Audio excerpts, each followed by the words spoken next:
বাবারা, নওজওয়ানেরা, এ নবী পাকের প্রেমিকেরা, মা বাপের কত মর্যাদা আল্লাহ পাক দিয়েছে। কেননা বাপ আমার সারা জিন্দেগিটা তোমাদের ভবিষ্যতের জন্যই খাটে। এখানে যতগুলো বাপ বসে আছে, চেহারাটার দিকে তাকিয়ে দেখো, দাড়িগুলো পেকে গেছে, মুখগুলো সব বনে গেছে, কালো শিয়া হয়ে গেছে, রোগা দুর্বল হয়ে গেছে। এ সোনা ছেলেরা, বাবারা, এই বাপগুলো এমনি এমনি হয়নি গো। নিজেদের যৌবন গুলোকে, নিজেদের তাকত গুলোকে, নিজেদের মেহনত গুলোকে, নিজেদের সুন্দর জীবন গুলোকে তোমার আমার ভবিষ্যতের জন্য তারা লাগিয়ে দিয়েছে। আমি আমার আব্বা জানের কথা বলি, আমার আব্বা জান আজ যে কষ্ট করে তার তুলনা দেওয়া যাবে না। আমি আমার আব্বা জানের জিন্দগিটা দেখেছি। এ ছেলেরা এক নবীর খানদানের সন্তান হয়ে 40-50 বছর ধরে দিন ইসলামের প্রচার করে বেড়ায়, উপর বাংলাতে যায়, এপার বাংলাতে যায়। এই গরমের মধ্যে দিয়ে এমন করে সেই পুরাতন গাড়ি নিয়ে ঘুরে ঘুরে বেড়ায়, ঘেমে লেগে যায়, কত কষ্ট করে করে বেড়ায়। কিসের জন্যে? অবশ্যই আল্লাহকে খুশি করে নিজের বাচ্চাদের মুখে আহার তুলে দিবার ওসিলাও তো রয়েছে, এবং নিজের বাচ্চাদের ভবিষ্যতের জন্য আপনাদেরকে বলে দিয়ে যায়, পৃথিবীতে যত বাপ আছে, প্রতিটা বাপ তার বাচ্চার ভবিষ্যৎ কল্যাণ দেখতে চায়। খবরদার এই বুড়ো বাপগুলোকে কষ্ট দিও না, এদেরকে ভালোবাসো, পিয়ার করো। যুবকদের বলেছি, এদেরকে মহব্বত করো। যদি ভুল হয়ে যায় পায়ে ধরে ক্ষমা চেয়ে নেবে, যে আব্বা আমি বলে ফেলেছি, রাগের মাথায় ক্ষমা করে দেন।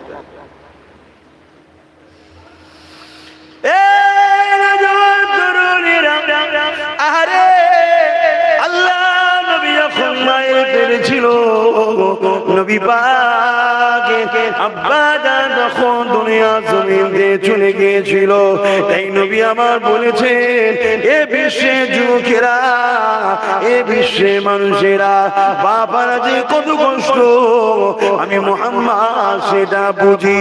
আমি যখন আমার আম্মা জানের গর্ভে 6 মাস যখন আমার বয়স, মায়ের পেটের মধ্যে রয়েছে, আমার আব্বা জান আল্লাহ পাকের পেয়ারা হয়ে দুনিয়াতে চলে যায়।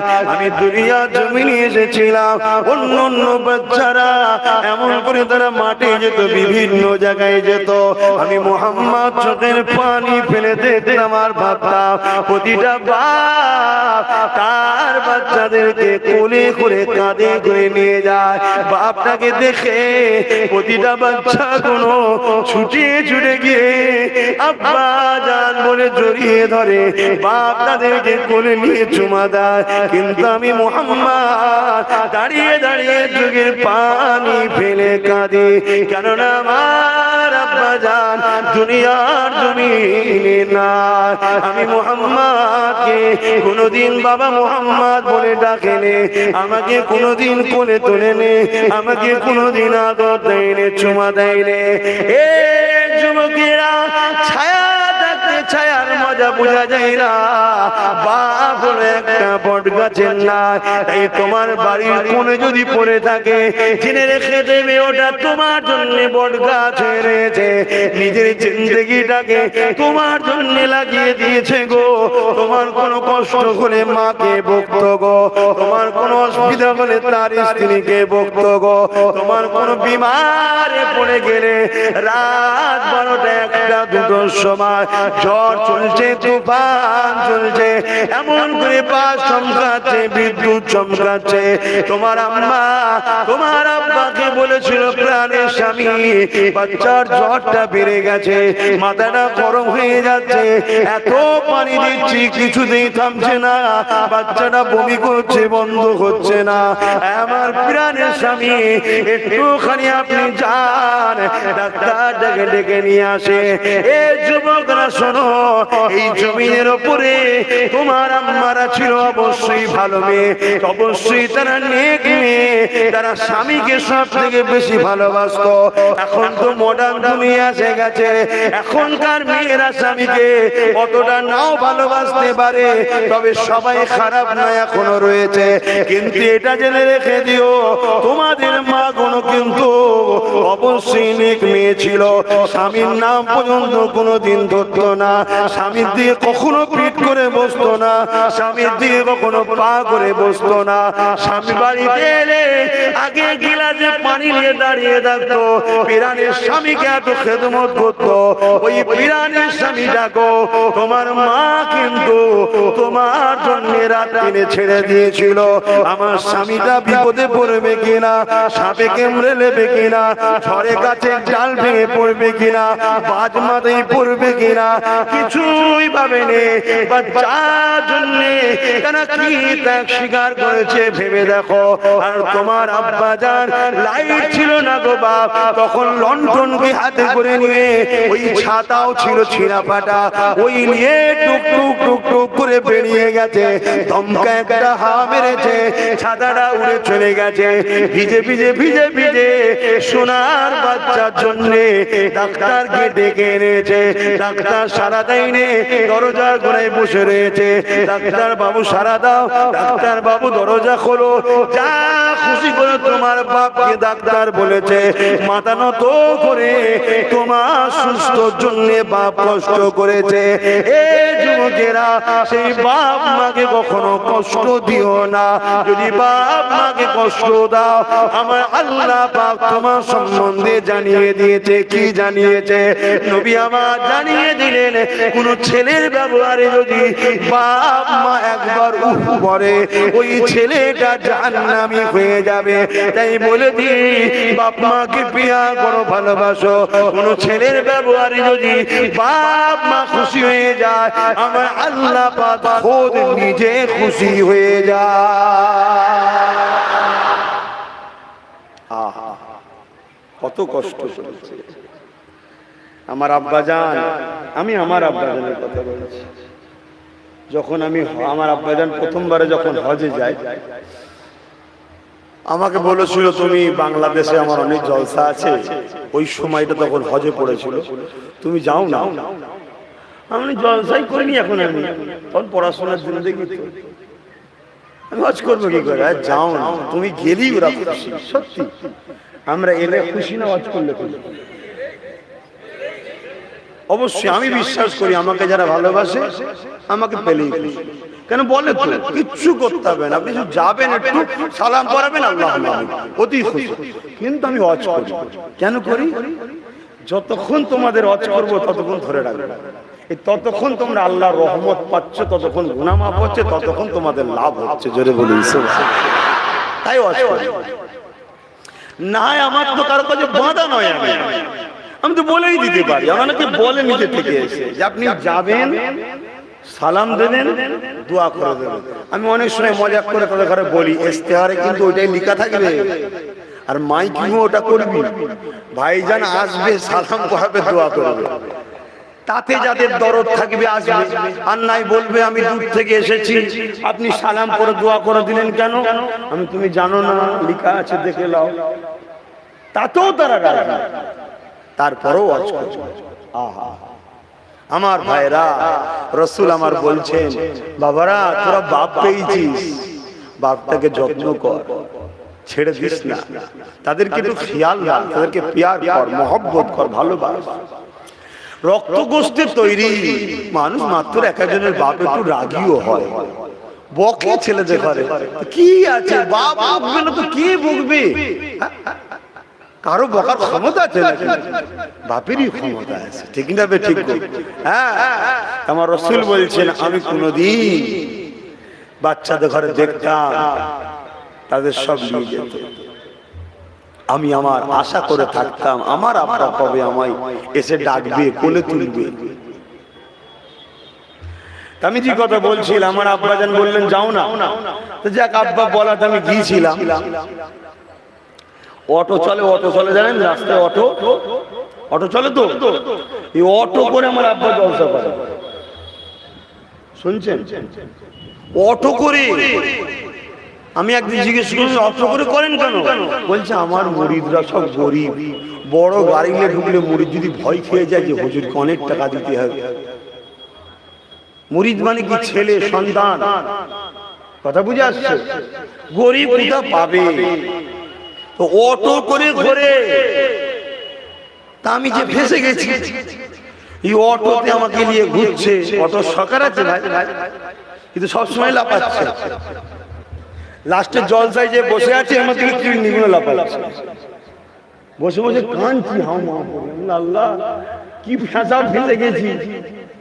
ইতার এ দেশ নয় যে পুকুর দিয়ে নদীতে হাতে মারতে মারতে রাত্রে পালিয়ে গেলে হেঁটে হেঁটে চপ্পর প্রায় পালায়। ও দেশ তো জীবনে প্রথম বর্ডার পার হয়েছি, আবার পাসপোর্টের ব্যাপার, কি বিপদের মধ্যে পড়ে গেল। ওই ভাবে আমি ঘুরেছি। আর ভাব ছেড়ে ঘুরে আসার পরে আরে আমার বাপের তাহলে কত কষ্ট, সে তাহলে কত কষ্ট করে আমাদের মুখে খাবার তুলছে, ওসিলা হয়েছে। আজ সেই বাপের দোয়ায় আমিও যাই বাংলাদেশে। 50 লাখ 60 লাখ 70 লাখ 1 কোটি টাকা দামের গাড়ি চেপে ঘুরে বেড়াই। এক এক জায়গায় কখনো কখনো আপনার সঙ্গে আমার পড়ে যায়, আমি নিতে চাই না। কমিটিরা অনেক জোর করে আপনাকে যে ভাইজানকে বলেন, আমাদেরও তো সব ভাইজানকে। আমার আব্বা বলে ওকে হবে না রে, ও তোর বাপের মতো হবে না, ওকে নিতে গেলে লাগবে। কোন কোন জায়গায় হয়তো রাজি হয়ে যায়, বড় কষ্ট লাগে। আমার বাপ যে দেখি অটো দাঁড়িয়ে আছে আর আমি নামছি 50 লাখ টাকা দামের গাড়িতে, এটা কিন্তু আমার বাপেরই দোয়া। কথা বুঝছেন না? বোঝেন না? বুঝাতে চাইছে এটাই যে তাদের কষ্টটা কত। আজকাল আমরা অত কষ্ট করিনি আর আপনারাও করেন না, কিন্তু আপনাদের আব্বারা, তোমরা যারা বসে আছো যুবক, তোমাদের আব্বারা যে কষ্ট করেছে আজ থেকে 15-20 বছর আগে, বেশি নয়, অবাক হয়ে যাবে। 15-20 বছর আগে এত সুন্দর রাস্তাও ছিল না। কি আমি ভুল বলছি নাকি?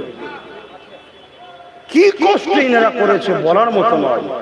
ইনাদেরকে কষ্ট দিও না, ইনাদেরকে ভালোবাসো। কেন আমার ভাইরা রাস্তাটাকে জাম করে রেখেছি, অন্য গাড়িগুলো যেতে অসুবিধা হচ্ছে, ওদেরকে বাধ্য হয়ে হরেন দিতে হচ্ছে। দরুদ শরীফ আল্লাহুম্মা সাল্লি আলা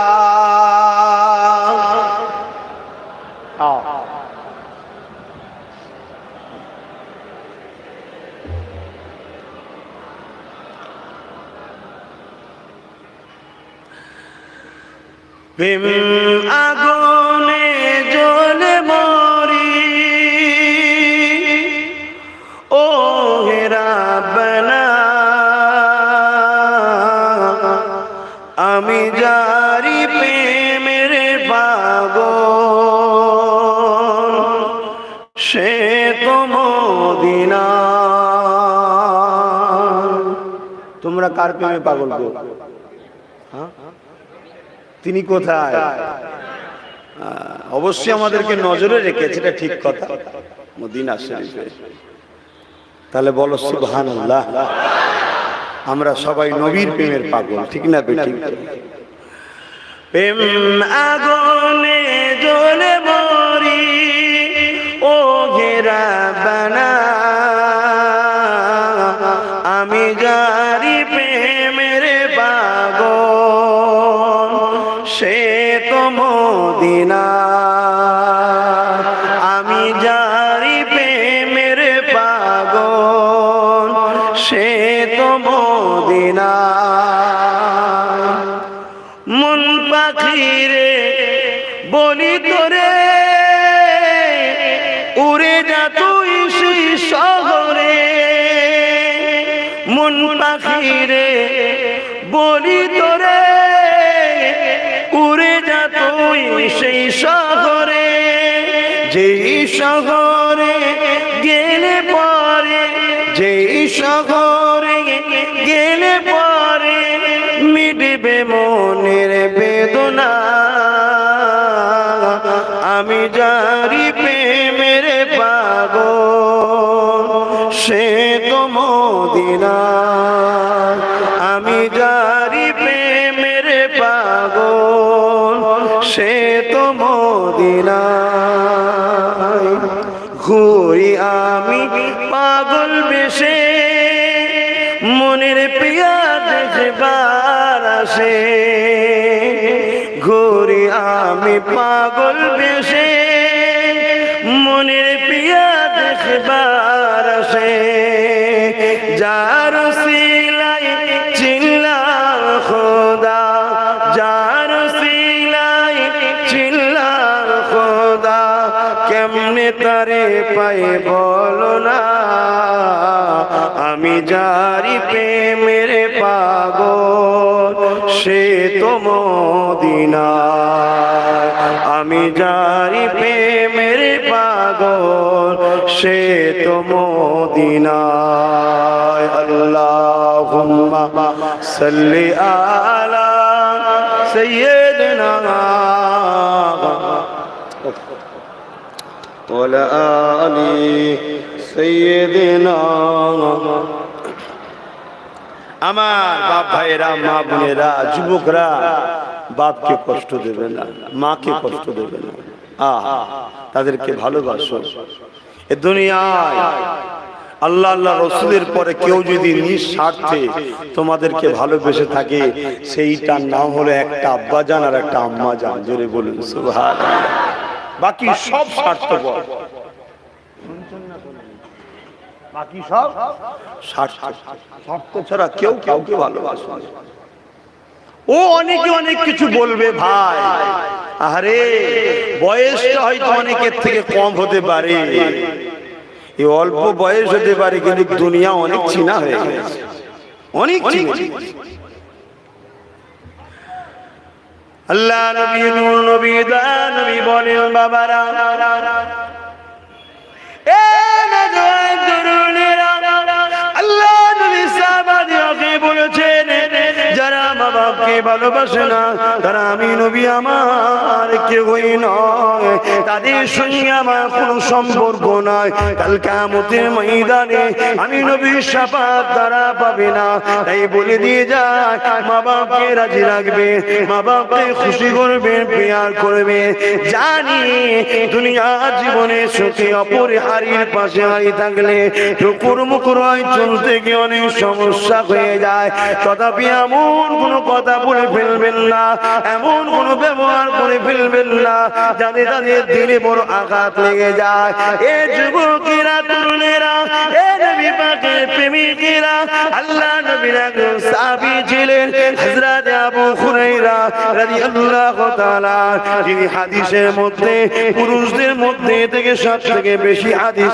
আয়ত্ত করেছিলেন বিড়াল ছানার বাপ বলে তিনাকে ডাকা হয় অর্থাৎ তিনি চাদর মুড়ি দিয়ে থাকতেন ওই চাদরের মধ্যে বিড়াল সব সময় রাখা থাকতো উনি বিড়ালের বাচ্চাদেরকে বড় ভালোবাসতেন লালন পালন করতেন এ যুবকেরা হযরত আবু হুরায়রা একদিন আল্লাহ নবীর কাছে চোখে পানি ফেলে কাঁদে আল্লাহ নবী বলে আবু হুরায়রা রে কেন কাঁদো ইয়া রাসূলুল্লাহ হাবিবাল্লাহ আজ আমি কয়েকদিন ধরে একটা মুসিবত মাসলার মধ্যে জড়িয়ে গেছে ইয়া রাসূলুল্লাহ হাবিবাল্লাহ এর সমাধানের ব্যবস্থা খুঁজে পাচ্ছি না কি হয়ে যাব হুরায়রা বলো ইয়া রাসূলুল্লাহ হাবিবাল্লাহ আমি আপনাকে নবী বলে আল্লাহকে আল্লাহ বলে ঈমানে নূরে কালেমা পড়ে নিয়েছি এ আবু হুরায়রা এটা তো খুশির কথা ভালোর কথা এখানে সমস্যাটা কোথায় হচ্ছে ইয়া রাসূলুল্লাহ হাবিবাল্লাহ আপনার দরবারে বসে আমি আপনার জবান মোবারক দিয়ে হাদিস শুনি দ্বীন ইসলামের বাণী শুনি এমন করে দেরি হয়ে যায় ঘরে যখন ফিরে যায় আমার আম্মা জান জিজ্ঞাসা করে এ আবু হুরায়রা তুমি কোথায় যাবে এত দেরি করে কেন আসো আজ কয়েকদিন তোমাকে দেখতে লেগেছে ইয়া রাসূলুল্লাহ হাবিবাল্লাহ আপনি মিথ্যা কথা বলতে নিষেধ করেছে এ যুবকেরা মানায়কে বলে আমরা তোমাদের কিছু বলি শুনতে চাও না মেনে নাও কেন মুখ আমাদের কথা কিন্তু আল্লাহ আল্লাহ রাসূলে এ আবু হুরায়রা তারপরে হুজুর আমি আমার মাকে মিথ্যা বলিনি কেন মিথ্যা কথা বলা হলো গুনার মা? আমি আমার মাকে আপনার কথা বলে দিয়েছি। আম্মা জান আব্দুল্লাহ আল-আমিনা দোলার আখরি নবী মুহাম্মদ রাসূলের হাতে হাত দিয়ে ইমানের নূরের কালেমা পড়ে ইসলামের শান্তি ঝান্ডা তলায় দাঁড়িয়ে গেছে। আরো জোরে বলুন সুবহান। তারপরে হুজুর আমার মা শোনার পরে রেগে লাল হয়ে গেছে। কেন আবু হুরায়রার আম্মা তখন ওই মূর্তির উপাসনা করত। কথা বুঝছেন না, বোঝেন না? মানে নবী তো তখন আসেনি, ইব্রাহিম সাল্লাম চলে যাবার পর আর নবী তখন আসে না, অন্য ধর্মের উপরে ছিল, ভুল এবারে এক আল্লাহর দাসত্ব থেকে দূরে ছিল। কথা বুঝে আসছে? আম্মা রেগে গেছে। আম্মা রেগে গিয়ে বলছে দ্বিতীয়বার আর কখনো মুহাম্মাদের দরবারে যাবে না। আজকালকার কিছু আব্বারা আমার ভাইগুলোকে বলে খবরদার আব্বাস সিদ্দিকের সঙ্গে মিশবে না। কিছু আব্বারা বলে আব্বারে আমি আপনার বাচ্চাকে জাহান্নামে নিয়ে যেতে চাই নাই, আমি আপনার বাচ্চাকে জান্নাতি বাচ্চা বানাতে চাইছি। দেখবেন আপনার বাচ্চা আপনারও খেদমত করবে যদি আমার সাথে মেশে, আর না মিশলে এমন যন্ত্র তৈরি হয়ে যাবে যাদের সঙ্গে ঘুরছে বলার মতো আর কথা নাই। বেশি ডিপি আর যাচ্ছি না। কথা বুঝছেন তো নাকি? এমন একটা রিপোর্ট আমার কাছে এসেছিল, আমি ছেলেটাকে বলেছিলাম বাপ তুই আমায় ছেড়ে দে, বাপ মা ছাড়িস নি বাপ। ছেলে বলছে না আমি ঘর থেকে পালিয়ে চার যাবো নি, বাপ মা ছেড়ে দিচ্ছে আপনার ছাড়বো না। যাও যাও যাও যাও যাও বাপ মার কাছে, তুমি আমায় ভালোবাসো বাপ মার কাছে। যাক, পরবর্তীতে সেই বাপ মা আমার বুঝতে পেরেছে যে আব্বাসই আমার বাচ্চাকে আমার কাছে ফিরিয়ে দিয়েছে। পরবর্তীতে আবার বাপ মা বেটা সব একসাথেই এসেছিল। বলুন আলহামদুলিল্লাহ। আহা, খবরদার, অবশ্যই ওলিদেরকে ভালোবাসবেন, ওলিদের বাচ্চাদেরকে, নবীর খানদানের বাচ্চাদেরকে ভালোবাসবেন, শরীফুন নসব দেখে সম্মান করবেন, শরীফুন নসব দেখে প্যার করবে। শরীফুন নসব কারা? নবীর বংশধর, সাহাবাদের বংশধর। হ্যাঁ, তাদের মধ্যে যদি শরিয়াত বিরোধী কিছু দেখেন দূরে সরে যাবেন, সমালোচনা সবার সামনে করতে যাবেন না, কেন মনে কষ্ট পেতে পারে। আপনি হয়তো আম মানুষ, একটা আম ভাবে কিছু বলতে যাবেন, সে হয়তো ভাববে আমাকে অপমান করতে চাইছে, একটুখানি চিল্লা চিল্লি হয়ে যাবে, তার মনেও দুঃখ লেগে যাবে, সেও কষ্ট পেয়ে গেল। কি দরকার? আপনি যখন দেখছেন যে ভালো নয় সরে যান, আর তারপরেও যদি কিছু জানার দরকার থাকে সাইডে যখন থাকবে পাকা পাবে তাকে জিজ্ঞেস করবেন। কেন শরীফুল নসব দেখার সম্মান করতে হবে। মুফতি আজম মেজর হুজুর পীর কেবলার কিতাব খুলে দেখুন, নবীর বংশধর, সাহাবাদের বংশধরদের করে সম্মান করতে হয়। কথা বুঝে আসছে? তবে যদি সেই ইসলাম বিরোধী কোনো কাজ করে, তাকে বললেন শুনলো না, তার থেকে নিজেকে মুখ ফিরিয়ে নিতে হবে। এটা শরিয়াতের হুকুম। কেন? পীর সাহেব আগে নয়, পীরজাদা আগে নয়, মুফতি মাওলানা আগে নয়, আগে হলো মুহাম্মদ রাসূল। জোরে বলেন সুবহান। কিন্তু আপনি আম মানুষ, শরীফুন নসব, নবী বংশের ছেলে, সাহাবাদের বংশের ছেলেদের বিরুদ্ধে আপনাকে যুদ্ধ করা, লড়াই করা বা বিয়াদবি করার ইজাজত ইসলাম আপনাকে দেয় নাই। কেন? স্বাভাবিক, আপনার গ্রামেও যদি কোনো ছেলে ভুলও করে, বাপের সামনে যদি ছেলেকে ছোট বড় কথা বলা হয়, বাপটা কষ্ট পাবে না? পাবে না? বাপ বেটার একটা টান থাকে, এটা আল্লাহর হুকুম, ঠিক না বেটি? তাই নবী সাহাবারা কষ্ট পেয়ে গেলে বা নবী বংশধরকে সমালোচনা করে নবী কষ্ট পেয়ে গেলে আপনার বরবাদ হয়ে যাবে। ওই জন্য উচিত তাকে পার্সোনাল যে বলা, আলাদা বলা, যে আমি আপনাকে ভালোবাসি, আপনাদেরকে ভালোবাসি, এগুলো ইসলাম বিরোধী কাজ। নবী আনা মেম্বারে এগুলো হচ্ছে কেন? নবী আনা মেম্বারে মহিলা উঠা, বেশরিয়াতি নারীরা ওঠা, ইফতারের নামে ভণ্ডমি করা, আর সেখানে আপনি দাঁড়িয়ে দাঁড়িয়ে কাজ মিটিয়ে চলে এলেন, একটা প্রতিবাদ নেই।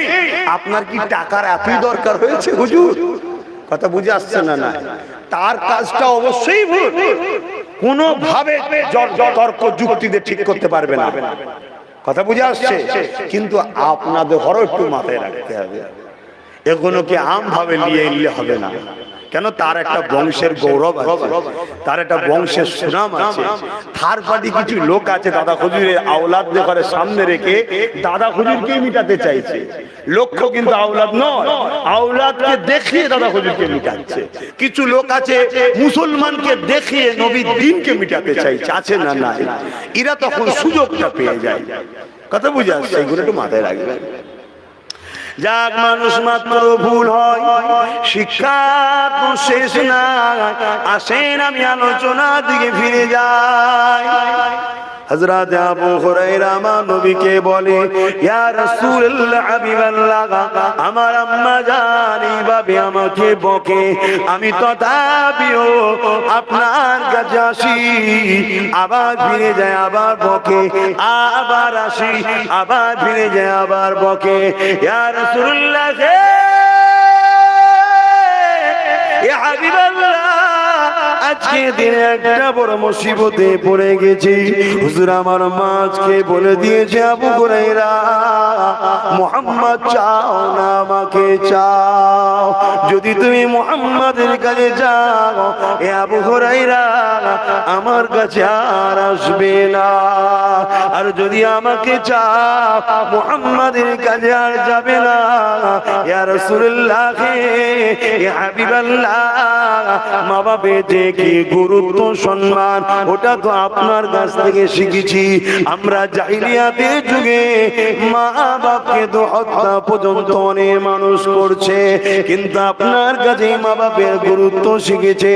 কিন্তু আপনাকেও ছাড়তে পারবো না, মা বাপকেও ছাড়তে আপনি নিষেধ করেছেন। ইয়া রাসূলুল্লাহ, ইয়া হাবিবাল্লাহ, এই জায়গায় আমি কোন দিকে যাব?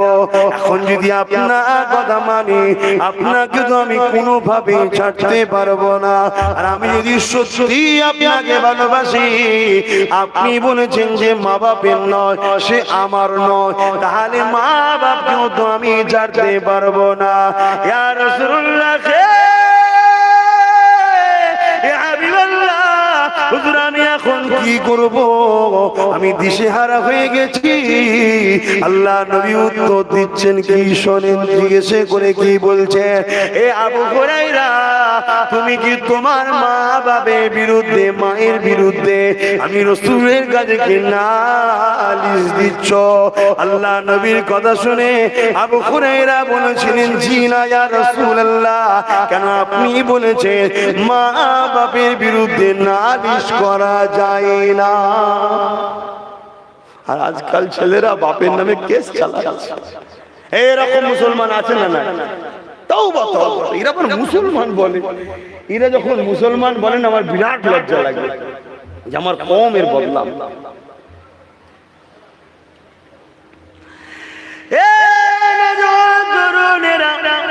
আল্লাহ নবী কি বলেছিলেন যখন এই কথা বললেন, হযরত আবু হুরায়রা বললেন, জি না ইয়া রাসূলুল্লাহ, আপনি তো আমাকে শিখিয়েছেন মা বাপের বিরুদ্ধে নালিশ দেওয়া যায় না।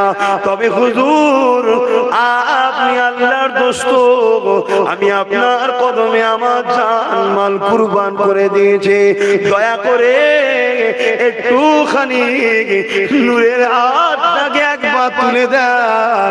আমি আবু হুরায়রার বিশ্বাস, আমার মা ইমানে নূরের কলেমা পড়ে আপনার কদমে জান মাল কুরবান করে দেবে। এই ভিখারি ওই গোলাম আপনার কাছে আরজু জানায়, ইয়া রাসূলুল্লাহ, ইয়া হাবিবাল্লাহ, আপনি একবার হাতটা একটু তুলুন আমার আম্মা জানের জন্য। কেন? আপনি হাত তুললে আমার আল্লাহ ফিরিয়ে দেবেন না। আপনি একবার হাতটা তুলে দিন, আমার মা যেন ইমানের কলেমা পেয়ে যায়। আল্লাহ নবী চোখ ভরা পানি দাড়ি মুবারক দিয়ে গড়িয়ে গড়িয়ে পড়ে, এ আবু হুরায়রা, আমার দিলকে তুমি খুশি করে দিয়েছো। তুমি মাকে এত ভালোবাসো, তুমি মাকে এত প্যার করো। আবু হুরায়রা রে, আমার উম্মাহ যেন তোমাকে মডেল বানিয়ে দেখে, মা বাপের প্রেমিক যেন এরকম হয়। কেন আমার মা জাহান্নামী হোক এটা আমি ছেলে কোনোদিন চাইতে পারি না। আমার মা শরিয়াত বিরোধী করুক এটা আমি ছেলে কখনো চাইতে পারি না। আমার বাপ শরিয়াত বিরোধী করে জাহান্নামী হোক এটা আমি ছেলে কখনো চাইতে পারি না। এই যুবকেরা, তাই তোমাদেরকে বলি, রাত জেগে জেগে জেগে আল্লাহর কাছে সিজদায় পড়ে পড়ে কাঁদবে। আল্লাহ আমার মা নামাজ পড়েনি, আপনি আমার মাকে নামাজি বানিয়ে দেন। আল্লাহ আমার আব্বা নামাজ পড়েনি, আমার আব্বাকে নামাজি বানিয়ে দেন। আল্লাহ আমার মা বাপ দাদা হুজুরকে মানেনি, আল্লাহ যেন তিনাকে অনুসরণ করে চলে। আল্লাহ আমার মা বাপ নবীর জন্য প্রেমিক হয়ে যায়। এইভাবে ছেলে যখন দোয়া চাইবে তোমার দোয়াকে আল্লাহ ফিরিয়ে দেবে না গো, ওই বাপ মাকে পরিবর্তন করে দেবে করে দেবে। সাথে সাথে মা বাপের প্রেমিক বলে আল্লাহ তোমার কপালে জান্নাতি লিখে দেবে। আরো জোরে বলুন সুবহান।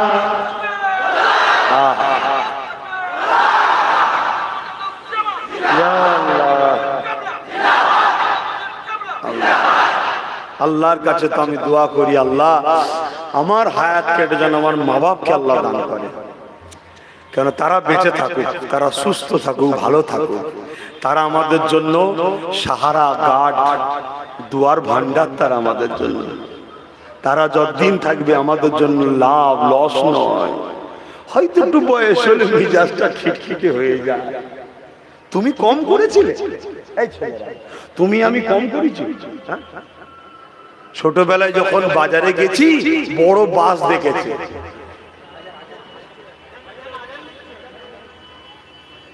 আচ্ছা আহা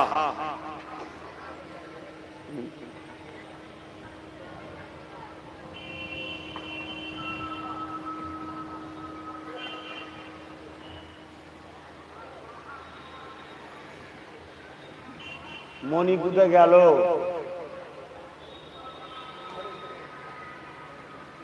কোথায় গেল?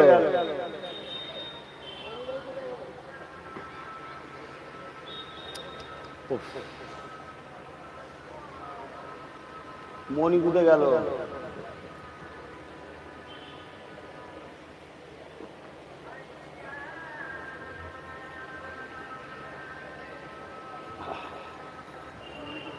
হ্যাঁ,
صلوات القائمات محمد السيرة الفضيلة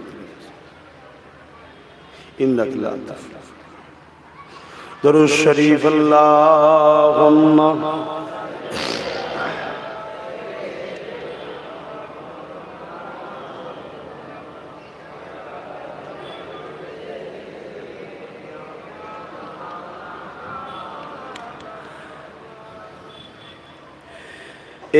किसके लिए महफिल कौन